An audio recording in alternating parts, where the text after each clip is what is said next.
nagpapakita ng tinatawag na kamanghamanghang pagkilos at kadakilaan ng Panginoon. Pero gusto din po natin makita kung paano mula doon sa 139, verse 16 na iyan, ay makita natin ang pagkilos ng Panginoon naman sa ating Diyos sa pang-araw-araw nating pamumuhay. Ano? Dahil ang sabi ng title natin ngayong umaga, ay ngayong hapon, The God Who Sees Our Tomorrow. Kanina po kung your English po yung ating outline, ngayon naman po ay almost 80% ay puro Tagalog. Kaya po, kung gusto niyo po ng English, meron po kami yan. Kung gusto niyo po ng mga awit, meron din. Wala lang po yung ating kasama, hindi po tuloy po yung problema niya, pero pagka po kami magkakasamang apat, kung saan po kami nakakarating, The God who sees our tomorrow. Tingnan po natin yung ating introduction. Sabi dito, ang buhay ay puno ng mga uncertainties. Tama naman po. Marami tayong tinatawag na walang mga kasiguruhan. Madalas, tayo nag-aalala sa tungkol sa kung ano ang mangyayari sa atin. Sa ating kinabukasan, sa ating pamilya, sa ating kalusugan, uncertain. Ngunit ang Diyos natin, hindi lamang alam ang mangyayari bukas. Ang kagandahan, iniayos na ng Diyos at inignan na para sa atin. Kasi siya ay Diyos ng kinabukasan. The God who sees our tomorrow. Ang katotohanan nito ay nagbibigay sa atin ng pag-asa at lakas ng loob na magtiwala sa kanyang lubos. Pag nakita natin yung kabutihan at kagandahang loob ng Panginoon, wala kang ibang gagawin kung hindi magtiwala at yumukod at maglingkod sa Panginoon. Kasi yung beauty ng Diyos ay hindi niya lang ipinapakita sa kanyang pagpapagaling.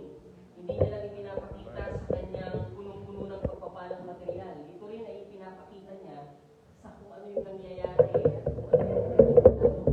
So, ganun po yung isang bagay na pinipicture ng awit 139 verses 16. Tingnan natin ang small. Sabi dito, ano nga ba yung mga dapat nating tandaan upang huwag tayong matakot sa ating kinabukasan? Alam niyo po, we had a lot of fears in our life. Napakarami po nating takot. Napakarami nating ipinag-aalala. Ano? Sa amin pong, alam niyo po, amin po namin din. Some of us are worried bago pumunta rito. Kasi, nagtutubukin po ay kung ano yung pupuntahan namin. At ang sabi ay super typhoon. Kaya lang, alam niyo po nangyari? Ipasarap niya, parang wala po talagang takot yan eh, no? Alam niyo ba, may pag-nag-book na agad kami, nag-book na agad ng ticket, so nakapagbayad na. Wala nang atrasan po. Pero along the way, sabi namin, pinag-uusapan namin, kailan ba tayo pupunta? Pupunta ba tayo ng bago o before? Isip namin, kung before kami, pagkatapos ng bagyo pupunta, baka naman antala kasi baka hindi kami makadaan. So, sabi ni Pastor, Pastor, mas maganda na kayo po ay pumunta ng mas maaga. So, tama nga naman. No? At sabi ko sa isip ko, hindi naman kami po pupunta hindi maayos din naman yung aming pupuntahan. So, doon pa lamang, napipicture na namin, maganda yung aming titirahan. At pagdating po namin dito, natulog po, sabi po, natulog po kami doon ng halos hindi po namin nararamdaman ang hangin. Umuugong. Pero kami tulog. Pagising lang, umuugong pa rin, pero diretso pa rin. Pero ano nga ba yung dapat nating makita? Dapat nating tandaan upang hindi tayo matakot sa ating kinabukasan. The greatest fear we have in our lives is our future. Kasi yung past mo, alam mo na eh. Yung present mo, somehow nakokontrol mo minsan. But yung future, uncertain po yun. Hindi mo alam kung mangyayari. Lalo na kung nagpaplano ka ngayon, kinabukasan, hindi mo alam kung anong mangyayari. And somehow, we have fear. Bago ka pumunta doon sa process ng pagpunta mo na yon, doon sa kinabukasan, may takot. Kaya kung minsan marami po ang hindi naglilingkod sa Panginoon because of fear. Kasi tayo ay tinuturuan ng Panginoon ang pananampalataya. At ang pananampalataya ay paghakbang sa mga bagay na hindi mo nakikita at di ka sigurado. Pero alam natin, na kapag nagtiwala ka sa Panginoon, you are walking doon sa siguradong Diyos. Merong path, meron siyang daang inihahanda. So tingnan natin, what are the three things that we need to see? Sabi rito, God sees what we cannot see. Yan po ang isang katotohanan. Ang sabi po ng awit na binasa natin kanina ay ito, you saw me before I was born. Imagine po ninyo, no? Ang ganda, no? You saw me before I was born. Paano mangyayari before I was born? Paano kaya yun? Pwedeng dalawa eh. Pwedeng hindi ka pa nabubuo, alam na ng Diyos. Or pwedeng habang nabubuo, alam na ng Diyos yung mangyayari sa'yo. Because I was born. God sees what we cannot see. Sabi po rito, ang ating paningin o ang paningin ng tao ay limitado. Limited. Ano? Ngunit ang pangitain ng Diyos ay walang hanggan. Imagine mo, kung ang tingin mo ay ito, pero ang tingin ng Diyos beyond doon sa kaya mong tingnan. Gumagawa tayo ng mga desisyon batay sa kung ano ang alam natin ngayon. Kaya marami po ang minsan ay nadidiskarel ang plano. Dahil gumagawa siya ng kanyang plano batay sa kung ano yung kanyang naiisip at gusto. Pero sabi roon, ngunit nakikita ng Diyos kung ano ang naghihintay sa hinaharap. Marami ang ayong magtiwala sa Panginoon kasi takot. Pero ang katotohanan, kapag pinagkatiwala mo sa Panginoon, yung mga bagay na meron ka ngayon, masigurado ka. Bakit? Kasi yung Diyos na pinagtitiwalaan mo, nakikita niya at naghihintay na siya doon sa hinaharap mo. Are you following, mga kapatid? Can you see? Ganon kabuti ang Panginoon. Ganon kadakila ang Panginoon. God sees what we cannot see. Kaya sabi rito, kahit magtiwala ka sa Kanya kaysa sa ating sariling mga pasya. Tingnan natin po yung verse na ito. Alam natin yan. Kawikaan chapter 3 verse 5 to 6. Kay Yahweh ka magtiwala, buong puso at lubusan. At huwag kang mananangan sa sariling karunungan. Sa lahat ng iyong gawain siya nga'y alalahanin upang ika'y patnubayan sa iyong mga tatahakin. Wala kang ibang gagawin. Kung ang Diyos alam ang lahat ng bagay, wala kang ibang gagawin kung hindi magtiwala ng buong puso at lubusan. Yun na lang ang kailangan mong gawin. Wala nang iba pa. Ipagkatiwala mo na lang sa Panginoon kasi God sees what we cannot see. No? Hindi ko po hahabaan. Gaya ng sinabi ni Pastor Bert kanina. Ang mahabang pagtuturo, ang salita ng Diyos ay nakakapaglinis ng puso. No? Pero ang mahabang pagtuturo ay nakakalinis ng upuan. No? Pangalawa, baka po kayo, ora de peligro po ang tawag namin dito. Ano? Ora de peligro. Kung si Pastor Billy po ang naandito, magandang si Pastor Billy talagang nilalagay sa ora de peligro. No? Pero dahil wala si Pastor Billy, ako ang naatasan na ilagay sa ora de peligro.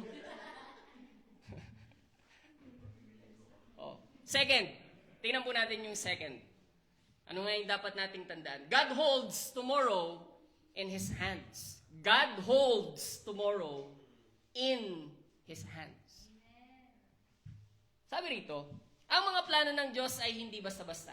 Hindi siya parang pinipik lang. Minsan may mga plano po tayong maplano lang. Magustuhan lang. Pero ang plano ng Diyos, hindi ganon. Hindi sa basta-basta. Ang mga ito ay para sa ating kapakanan. Kahit na parang sa tingin natin ay walang katiyakan.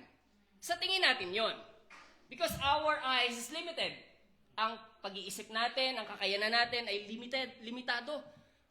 Meron tayo laging sukdulan. Meron lagi tayong boundary sa buhay natin. Kaya sa tingin natin parang, Lord, parang yung plano mo parang kakaiba. Kasi hindi natin alam eh. Imaginin mo, anong plano ng Panginoon, hindi naman pinakain, pinalunon muna si Jonah sa dilis, bago nalaman. Alam niyo po, yun yung turning point ni Jonah.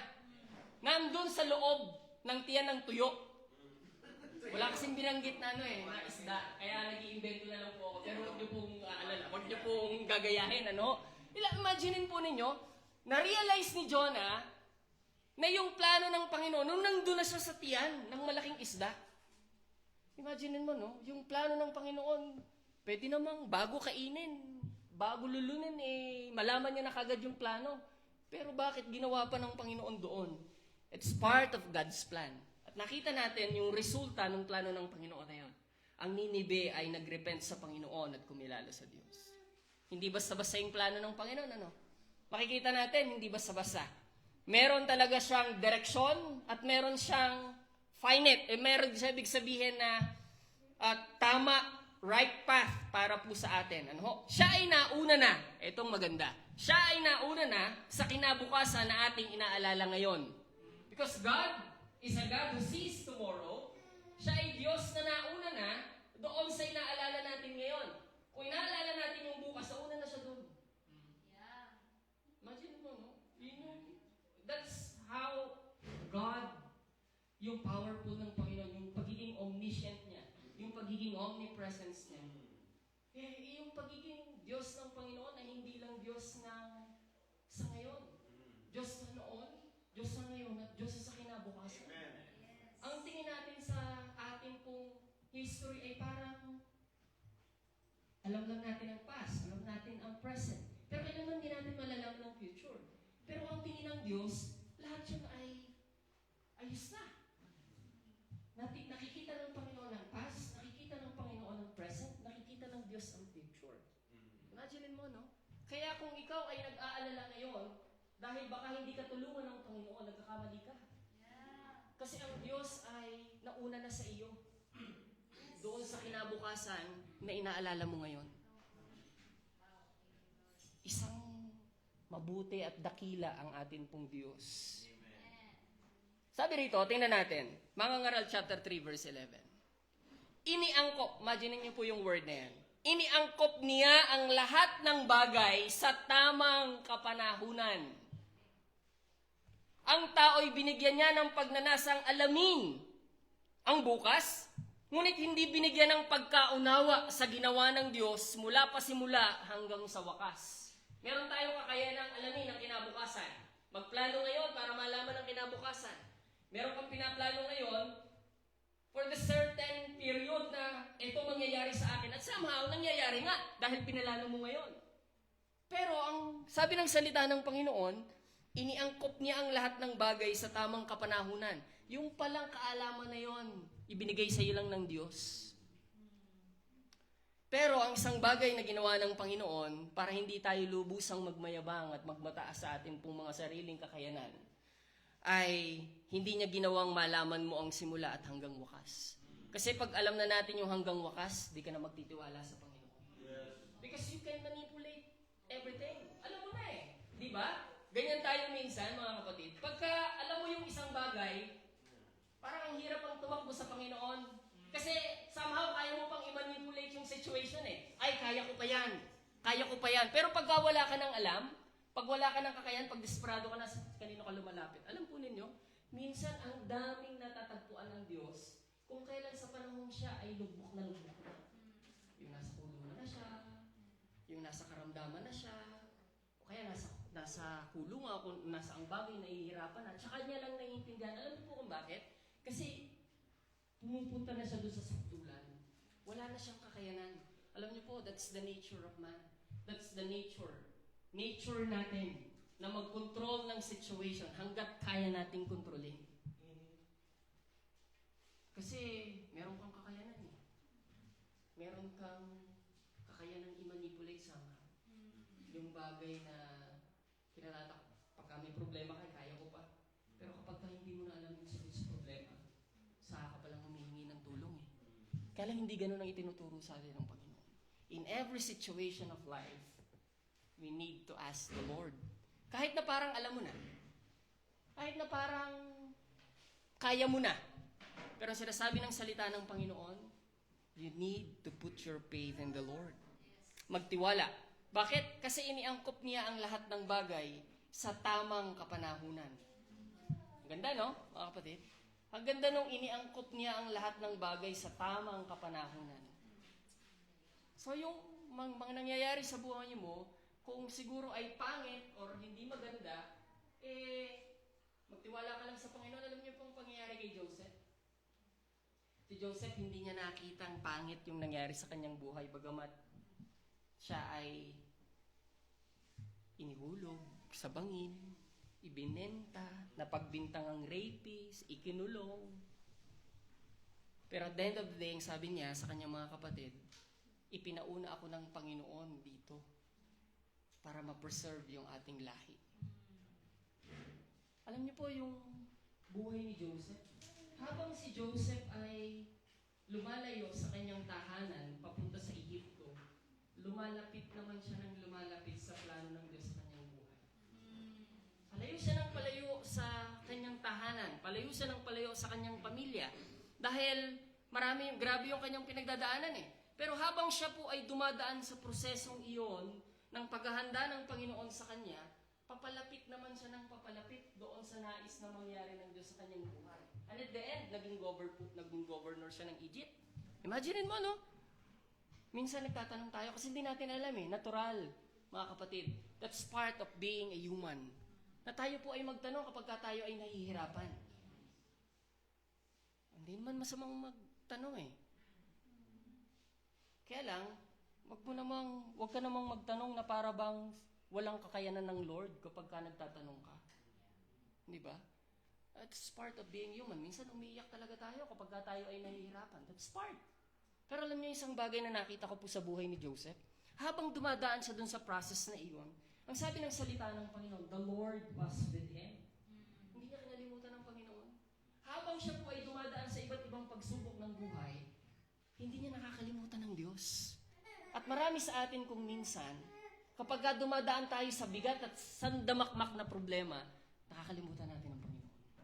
Hindi natin nauunawaan na may sinabi ang Mangangaral chapter 3 verse 11 na iniangkop niya ang lahat ng bagay sa tamang kapanahunan. Baka nga, hindi pa panahon.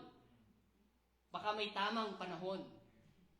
And we need to trust the Lord in every situation of our life. The second one, God sees what we cannot see. Second, God holds our tomorrow.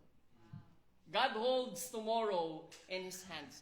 Hindi tayo ang kumakapit ng ating tomorrow, ha? Ang kumakapit niyan ang Diyos. He is sovereign, mga kapatid. Pag sinabing sovereign, makapangyarihan siya.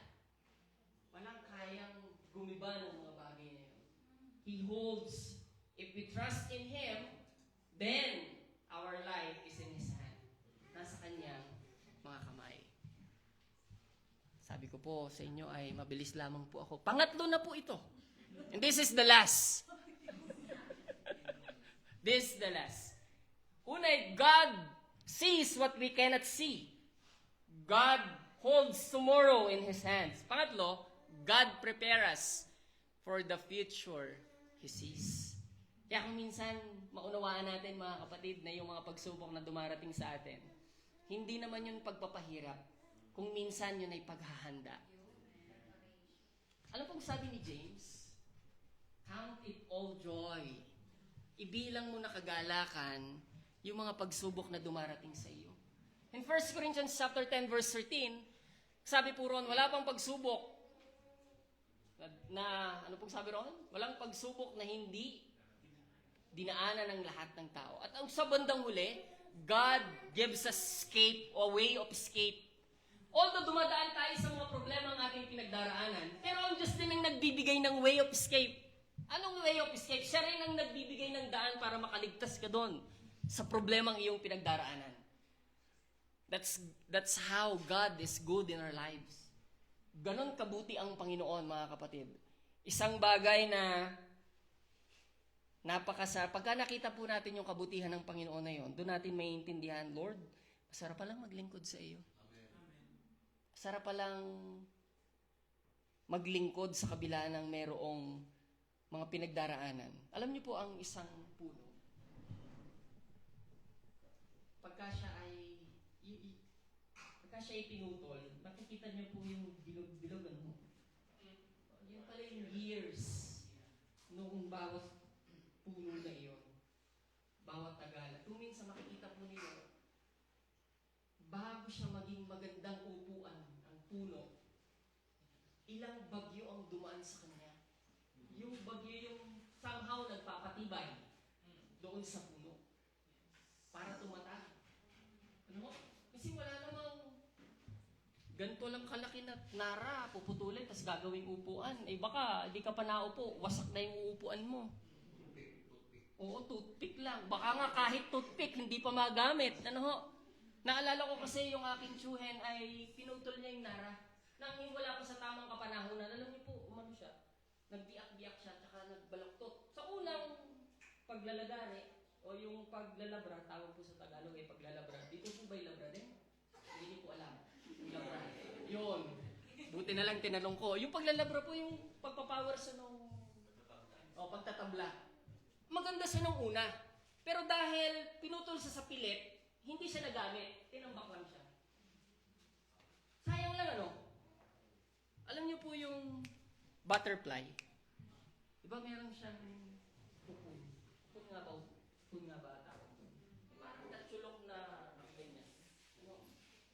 Isang may mag-ama na nagsabi, nakita nung bata yung cocoon na yung paru-paro ay hirap na hirap lumabas.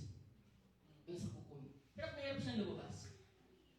Ang gagawin ng bata, tutulungan yung cocoon na lumabas para maging butterfly. Sabi ng tatay, huwag mong tulungan. Kasi hayaan mong dumaan siya doon sa proseso. Kasi yun yung tamang proseso para siya ay maging butterfly. Kasi pag tinulungan mo siya nang wala ka pa sa kapanahunan, mamamatay siya. Ganun pala. And somehow, pinaparaan tayo ng Diyos dun sa mga bagay na parang hindi maganda sa tingin natin.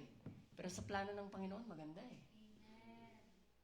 Somehow, maging butterfly ka in the future, hindi ka lang maging cocoon. God prepare us for the future He sees. Tingnan natin ito. Dahil nakikita niya ang kinabukasan, tayo ay kanyang inihahanda para doon.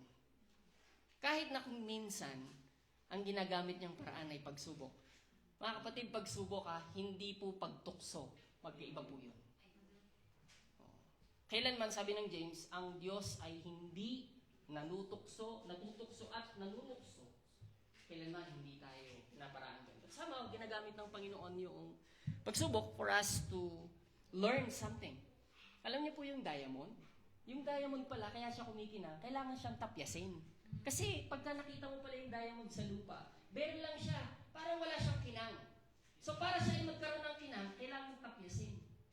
Para yung bawat kanto, kumikinang siya.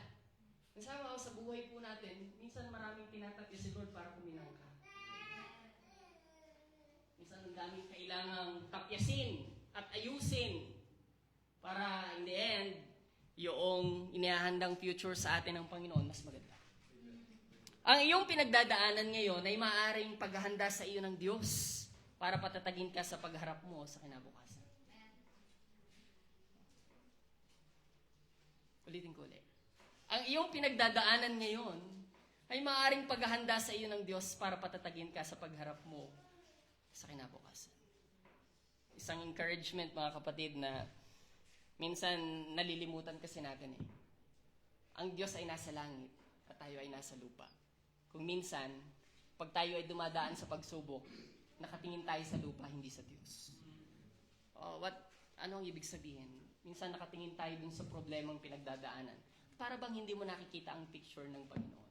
Tandaan natin, si Lord ay nasa taas. We always look up. Talagang mahirap po ang dumaan sa problema. Ay sino po ang gusto ng sunod-sunod ng problema? Ayaw naman nun.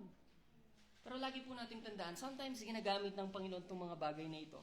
For us, meron siyang gustong ituro eh. At kalimitan, tayo po ay natututo in a hard way. Hindi tayo natututo minsan dun sa salita lang. Minsan kailangan nating daanan. Oy, mainit yan. Mainit na nga, ay tinunga mo pa. Napasok ka, ay mainit nga. Di ba? Huwag mong gagawin yan. Yan ay magpapahamak sa iyo. Hindi. Ay nung ginawa, ay oo nga, pahamak. Buti na lang mabait si Lord at mabiyaya. Kung kada pagsaway natin ay tayo ay pinaparusahan ng Panginoon, baka lahat ng tao ay patay na ho. Ano? Minsan kasi hindi natin nakikita. Ano? Minsan kailangan mong maranasan muna bago mo maintindihan. Kaya minsan pinapadaan tayo ng Panginoon sa ganoong mga bagay para ipaghanda tayo, para paghahanda sa atin pong doon sa kinabukasang Kanya pong inihahanda para sa atin. Salamat sa kanyang kabutihan at biyaya. Tingnan natin itong verse na ito. Dapat ninyong malaman na nagiging matatag ang inyong pananampalataya sa pamamagitan ng mga pagsubok. Saan daw po? Ano yung nagpapatatag ng pananampalataya natin? Alam niyo po, mas natututo tayo sa trials kaysa sa blessings. Na? That's the reality. Mas tumatatak sa iyo yung gustong sabihin ng Panginoon kapag ikaw ay pinadaan dun sa proseso ng pagsubok kaysa sa ikaw ay pinadaan sa proseso ng pagpapala. Ano? Minsan mas natututo talaga tayo doon sa hard way. At mas tumatatak sa buhay natin yon. Pag dumaan ka sa pagsubok, ay, ako, tanungin niyo po si Pastor Abner, napakarami na pong pinagdaanan. Pero yung learning, ang ganda mga kapatid. At somehow, nabuo eh. Nabuo sa isang mas magandang materyales. Kasi minsan, hindi ka kaya, gagamitin ka ng Panginoon, oo. Pero kailangan meron muna siyang ayusin. At kung minsan yung kanyang pag-aayos, hindi yun lang kung si Lord, ay, ayusin ko ng konti itong tornilyo sa ulo nito ng konti. Hindi ganun eh. Kung robot siguro tayo, ang ganda nun, ano? Pero hindi eh. Ay, luwagan ko nga ng konti at medyo masikip. I-adjust ko nga ng konti itong bandang dulo na ito para umayos ng konti. Kaya lang hindi ganun eh. Minsan ang pag-fix at pagre-repair ng Panginoon sa buhay natin, doon sa pag-aayos ng problema. No? Sabi ng isang kanta, tutulain ko na lang po, hindi ko kakantahin. God will make a way. Mas mahirap paano ko sa yung kanta na yun? Sino ba yung marunong? God will make a way. Ang galing na talaga. When there seems to be no way, He works in ways we cannot see. He will make a way. Ang ganda no po. Pagka kinanta niyo po yung kanta na yan, ang dami nating ma-learn mula doon. Na para bang si Lord, although hindi mo siya nakikita, but He is working. He will make a way. Para bang sa isang pelikula, ang ganda-ganda ng pelikula, pero kailanman di mo nakita yung director na gumagawa at nagka-craft ng pelikula.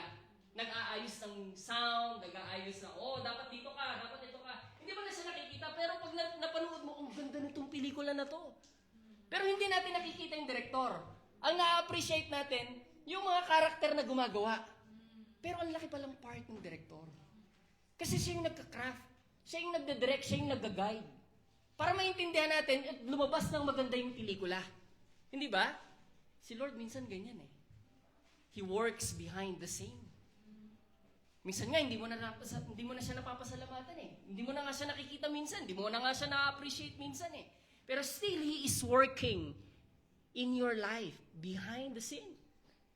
Minsan parang gusto nating, Lord, parang pagka nananalangin, parang pagka gusto nating marana, Lord, kung totoo ka, parang katulad ni Gideon, gawin mo nga po ito sa buhay ko. Tanda ko yung aking kaklase, nananalangin siya. Nandun kami sa nagbibiro. Bukod pa yung doon sa pagkakataon na yan, siya yung nananalangin na, Lord, kung sino yung lumabas dyan sa pinto na yan. Kasi nasa Bible school pa kami. Yan yung mapapangasawa ko. Yun yung prayer niya. Ay kaya lang po yung lumabas doon sa pintuan, yung po kaklase namin nakasaklay na medyo may edad na. Talagang bald na po yung, I think, kilala po yun ni Pastor Brett, si Kuya Houdini. May isang klase doon. Alam nyo, sabi ko, ate, yan yun. Hindi naman.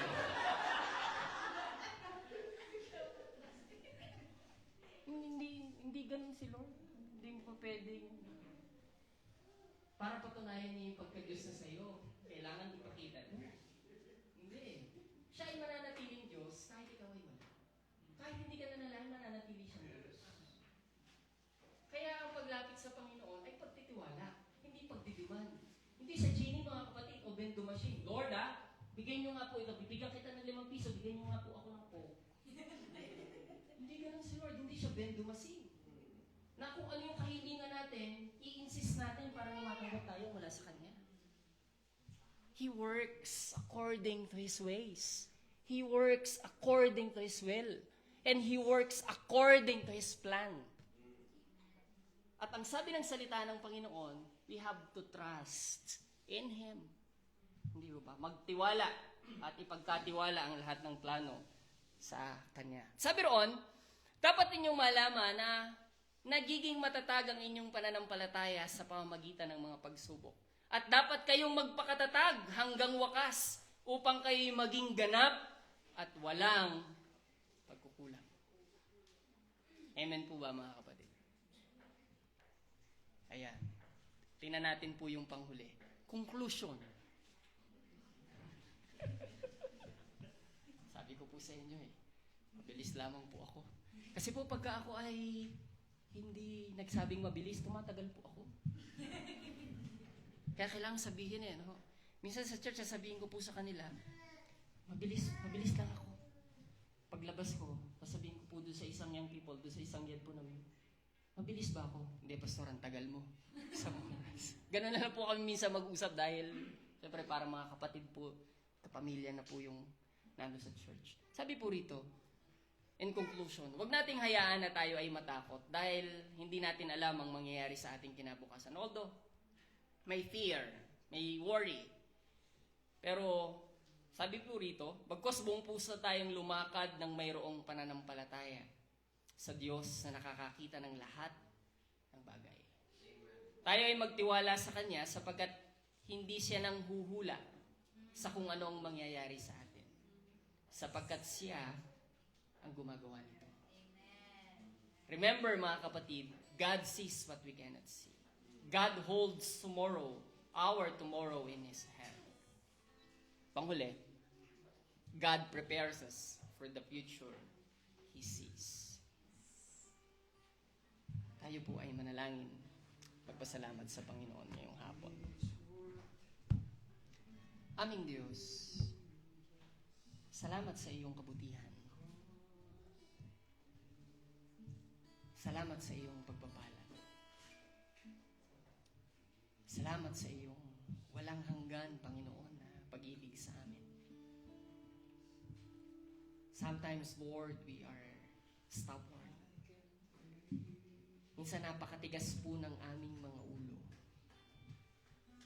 Kung minsan, yung mga plano mong maganda sa aming buhay, nadidiskaril, Panginoon, dahil sinusuway namin ito. Panginoong Diyos, kami po ay lumalapit sa trono ng iyong biyaya. Samahan niyo po kaming palagi, Panginoon. We are not perfect, Lord. We are weak and you are strong. We are not perfect and you are perfect, Lord. Ikaw ay Diyos na walang hanggan. Na sa kabila ng aming mga pagkukulang, Panginoon, handa mo kaming tanggapin, turuan, mahalin, Panginoon, igay naming Diyos, upang makita namin ang tunay na buhay. Sapagkat ang tunay na buhay, O aming Diyos, ay nasa iyong mga kamay lamang. Without you, Lord God, we cannot find, Lord God, the true life. Lord, salamat po sa inyo. Salamat po, aming Diyos. Sa kabila ng mga kadiliman na kung minsan ay aming dinaraanan, salamat dahil ikaw ang aming liwanag. Ikaw ang aming gabay, Panginoon. You are our light, Lord God, in the midst of darkness of this world. Salamat po sa iyo. Salamat po, Panginoon, sa inyo pong biyaya. Nawa, O aming Diyos, punuin mo ng pananampalataya ang aming mga puso. Na kung minsan, Panginoon, ay nag-aalinlangan dahil sa bigat at sa dami ng problema ang aming pong mga pinagdaraanan. Sa kabila ng mga bigat na iyon, aming Panginoon, salamat sa inyong mga masalita na patuloy na nagko-confirm at nagbibigay ng assurance, ng pag-asa sa amin na kung kami ay lalakad sa katotohanan nito at magtitiwala kami, Panginoon, sa inyong mga plano sa aming mga buhay, hindi kami mabibigo, bagkos kami ay magtatagumpay at lalakad ng may kagalakan, Panginoon. Aming Diyos, patuloy niyo pong bigyan ng kalakasan ng bawat isang narito ang bawat nanay, mga anak na narito, mga tatay na narito, Panginoon, anuman ang kanila pong mga pinagdaraanan, nawa, o aming Diyos, masumpungan nila, Panginoon, ang inyo pong pagkilos. Masumpungan nila, Panginoon, ang inyo pong kapangyarihan. Masumpungan po nila, Panginoon, ang inyo pong biyaya at pagmamahal, Panginoon, pagpapatawad. O aming Diyos, pinupuri ka namin. O Banal na Espiritu,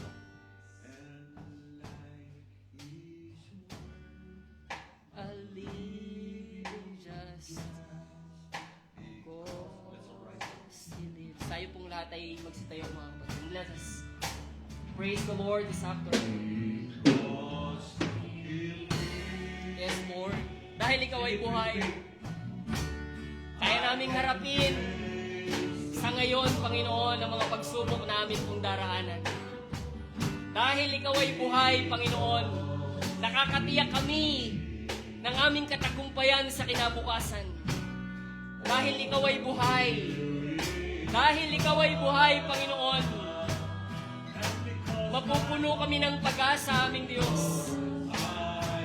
Hallelujah. Kilala namin, Panginoon, nawa, patuloy ka namin kilalanin. Patuloy ka namin, Panginoon, paglatagan ng amin pong mga plano.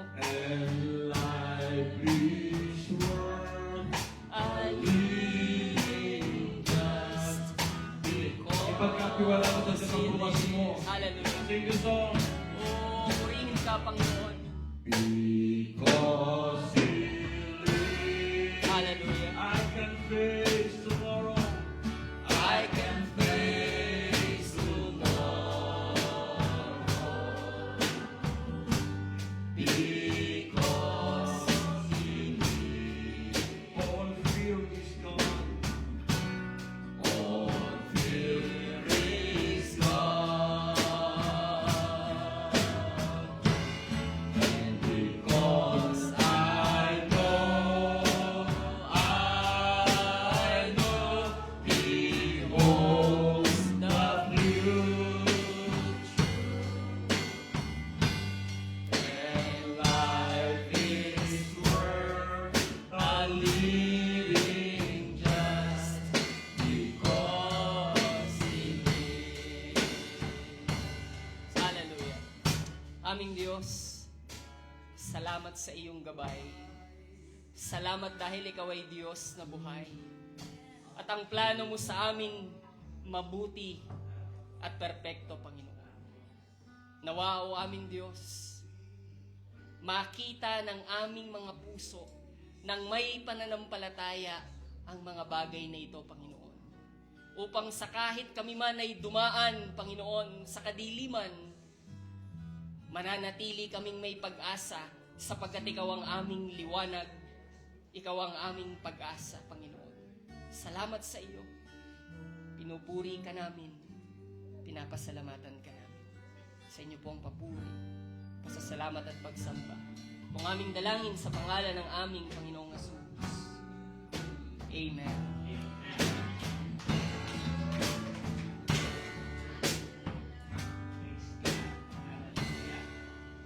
Thank you, Lord.